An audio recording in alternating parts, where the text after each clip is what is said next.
उसने मातृभूमि के चरणों में अपने प्राण न्यौछावर कर दिए। अंतिम समय में हम उसका चेहरा भी नहीं देख पाए, पर उसकी डायरी लिखने की आदत ने उसकी यादों को हमारे जहन में ताज़ा रखा है। जब भी उसकी डायरी पढ़ते हैं तो उसके विचार और अनुभव हमें उस दौर में ले जाते हैं जब वो हम सभी के बीच था। ये कहना है शहीद लेफ्टिनेंट अमित भारद्वाज की मां सुशीला शर्मा का। करगिल विजय दिवस के मौके पर पत्रिका की वुमेन गेस्ट एडिटर बनी सुशीला शर्मा से बात की हमारी वरिष्ठ सहयोगी शालिनी अग्रवाल ने। देखिए बातचीत के अंश।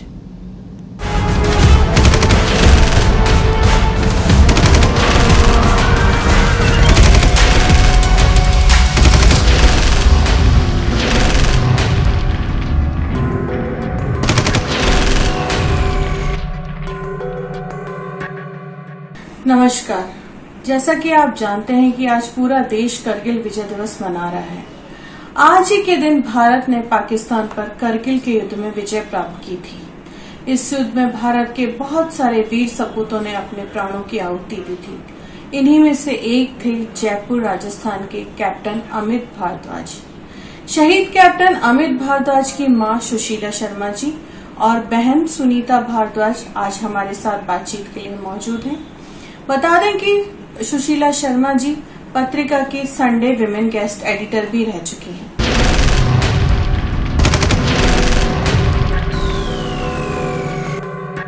मई में ये गया था ना, तो उसके पहले 8 मई थी उस दिन। तो उसका फोन आया था। उसने हमें समझा रखा था कि बात है ना इको होती है वहां से, तो पहले आप मेरी बात सुनो पूरी, फिर आप बोलना, मेरी आवाज दोबारा आपके पास आएगी। तो क्या है कि अब पिछली बार जब वो गया था तब मैंने उसे बोला था कि बेटा मैंने सुना आपके लेह में बहुत सारा सामान मिलता है, अच्छा अच्छा, आप लेके नहीं आते हो। उसने कहा मम्मी अब की बार मैं आपके लिए जरूर लाऊंगा। तो उसने मुझे 8 मई को मैसेज दिया था कि मम्मी मैंने आपके लिए कुछ खरीदा है। तो मैंने कहा क्या खरीदा? तो वो मैं लेके आऊंगा तभी आप देखना कि मैंने आपके लिए क्या खरीदा है। कुछ शो के लिए जो हैंगिंग वाले जो होते हैं ना, वो उसने शो पीस खरीदे थे। और वो आया नहीं, वो सामान आया। ये विचार आता है कि अंत में विजय मिली। हमारे मेरे बेटे का जो बलिदान है वो व्यर्थ नहीं गया, और उसकी वजह से जो है हम आज इसकी खुशी में दिए जला रहे हैं यहाँ पर। और मैं उसको उस स्थल पर जब हम फूल माला चढ़ाते हैं, दिए जलाते हैं, मैं उसको बहुत प्यार करके आती हूँ। इस मीडिया के जरिए जो है हमारी बात जो है सब लोगों के पास पहुंचेगी कि हमारे जो शहीद परिवार हैं वो किन कमियों से जूझ रहे हैं, क्या हालात हैं। क्योंकि गाँव में ऐसी स्थिति है कि उनकी विडोज को ये पता नहीं है कि 10 से ज्यादा बड़ा नोट क्या होता है। ये हमने बात सुनी है किसी से, ऑफिसर की वाइफ से। तो क्या ना, वो ये नहीं जानती गांव की कि भाई 10 से बड़ा नोट क्या होता है। तो इस तरह से हमारी जो बातें अगर हमने इसके जरिए हम कहना चाहते हैं कि वहां जाके पता किया जाए गांव में जो अशिक्षित है कि भाई उनको क्या नहीं मिला है, क्या उनको प्रॉब्लम है, बच्चों को क्या चाहिए, वो सब चीजें जानना जरूरी है। जिस दिन अमित की शहादत का हमारे पास में लेटर आया था 4 जून को, 31 मई का वो लेटर लिखा हुआ था। उसमें ये मेंशन था कि 17 मई को अमित 17 मई से लापता हैं और हमारी पूरी कोशिश है कि हम उनको ढूंढने की कोशिश कर रहे हैं, और जैसे ही हमें कुछ खबर मिलती है हम आपको बताएंगे। जब 4 जून को ये लेटर यहाँ पहुंचा, मम्मी ने मुझे कॉल किया और हम लोग उसी टाइम वहां पर अपने मम्मी के यहाँ पर आ गई थी मैं। उसके नेक्स्ट डे ही मेरे पास में एक कॉल आया था जिसमें मुझे कहा गया, उस ऑफिसर ने मुझे अपना नाम नहीं बताया, मुझे ये कहा गया कि आपका ब्रदर नहीं रहा, वो देश की सेवा करते हुए शहीद हो गया। एक बार मुझे विश्वास नहीं, मुझे लगा कोई प्रैंक कॉल है। तो मैंने कहा आप ये चीज कैसे कह सकते हैं और आप मुझे ही क्यों बता रहे हैं।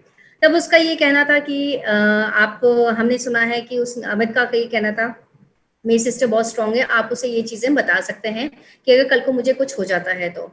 और ये इसलिए भी बताया जा रहा है ताकि, क्योंकि आप एक डेड बॉडी के लिए अगर ये चीज आपके पास खबर पहुंचती है कि आपका ब्रदर शहीद हो गया और आप लोगों को बता देती हैं, घर वालों के लिए डेड बॉडी का इंतजार करना बहुत मुश्किल है।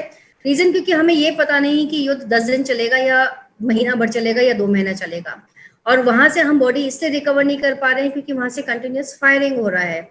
और एक बंदा जो वहां पे बॉडी को लेने के लिए थोड़ा सा आगे बढ़ा, उसको पैर में गोली लगी। तो वो भी अपनी जगह सही थे कि वो और जान रिस्क में नहीं ले सकते थे। फिर मैं थ्रू एंड थ्रू कॉन्टैक्ट्स के थ्रू कंफर्म भी हो गया था कि अमित इज नो मोर, और मुझे सलाह यही दी गई थी कि आप ही अपने तक सीमित रखें। अब मानती हूँ कि बहुत मुश्किल था ये चीज, लेकिन भगवान, अगर आप डिटरमिन्ड हो तो भगवान आपको पूरी सहायता करता है, आपको हिम्मत देता है सारी चीजों को करने की। तो जो हमें लोगों ने बताया कि आप महामृत्युंजय जाप करो, आप जो जो हमें बोला गया कि किसी मजार पे जाके मत, या किसी गुरुद्वारे जाना है, मैं रात को 12 बजे शमशान से मिट्टी भी लेकर आई हूँ, तो वो सारे काम किए ताकि घर वालों को भी ये एहसास नहीं हो कि नहीं ऐसा कुछ, मतलब मैं नहीं करूंगी, मेरे दिमाग में ये चीज कि मुझे नहीं रहा, अब करने से क्या फायदा। तो घर वालों को मैसेज ये जाएगा कि नहीं, अरे ऐसा ये नहीं कर रही है, what is the reason behind it. तो मुझे वो चीजें कंटिन्यू करनी थी।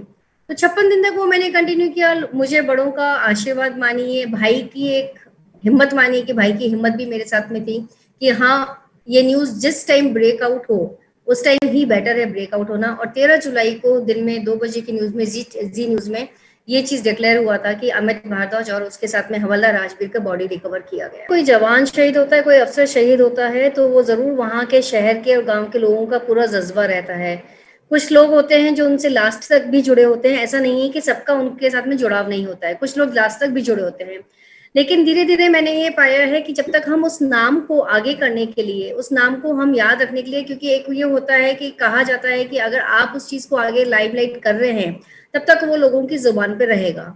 तो जिस तरीके से, जैसे मैं अपना बताना चाहूंगी, जैसे हमने ट्रस्ट बना रखा है, ट्रस्ट के थ्रू हम डिफरेंट एक्टिविटीज करते हैं, तो लोगों की जुबान पर है कि हाँ, कैप्टन अमित भारद्वाज जयपुर से शहीद थे।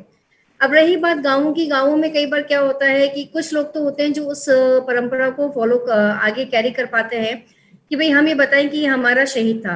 अब ये मेरा ये मानना है कि इसके पीछे जो जिस इलाके में लोग रहते हैं, वहां के निवासियों का, वहां के जितने भी लोग रहने वाले हैं, प्लस वहां की जो सरकार है, नगर निगम है या नगर पालिका है, ये उनका कर्तव्य बनता है कि उस शहीद के जन्मदिन पर और उस शहीद की शहादत दिवस पर वो अपने लेवल पे कुछ ऑर्गेनाइज करवाएं इस तरीके का, ताकि बच्चों में, स्कूल्स में ऑर्गेनाइज करवाया जाए, जिस स्कूल से वो पढ़ा हुआ है वहां कुछ ऑर्गेनाइज ऐसा कराया जाए, ताकि ये बच्चे जो वहां पढ़ रहे हैं वो ये चीज जान सकें कि ये शहीद हमारे स्कूल का था या ये शहीद हमारे गांव का था और उसने ये वीरता का काम किया है, तो उससे इंस्पायर हो।